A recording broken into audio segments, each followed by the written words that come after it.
असलामुअलैकुम दोस्तों, जेब कतरा गैंग है, इन्हें बहुत बड़ी वारदात की है। पंजगराई तहसील पसरूर का एक गाँव है बटियाना दे नाल तकरीबन 17 लाख रुपए की चोरी की है। इस वीडियो नूं वेखण तो बाद शेयर भी लाजमी करियो ताकि ये कानून की गिरफ्त दे विच आ सकन।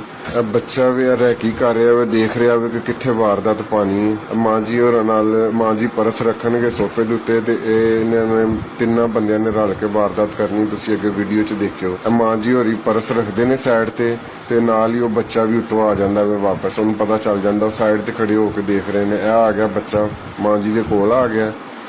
इत्थे आके हुण इहदे नाल एक बच्चा इस साइड ते खड़ा भी, वो मां जी कोल प्यार लैण वास्ते अगे होएगा। उन्हें वेस्टकोट उतार ली है। वो पिछे एक होर करदार, इन्हां दा मेन करदार पिछे आ गया। इधरों यह बच्चा अगे होया मां जी कोलों प्यार लैण वास्ते।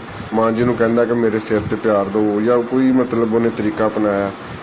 उस तो बाद वो दूसरा भी उत्ते आके उन्हें ओके दी कॉल दिंदा ते यह बच्चा परस चुक के ते गायब हो जाता है। ਇਹਦੇ ਵਿੱਚ बहुत ज़्यादा रकम भी सी, जेवर वगैरह भी सी, सोना तो सारा कुछ लैके तो रफू चक्कर हो गए हैं। दोस्तों, इस वीडियो को ज़्यादा तो ज़्यादा शेयर भी करियो ताकि ये कानून की गिरफ्त च आ सकन। तुसी भी अगर किते रश वाली जगह ते जांदे हो तो महतात रहो इन्हां तो।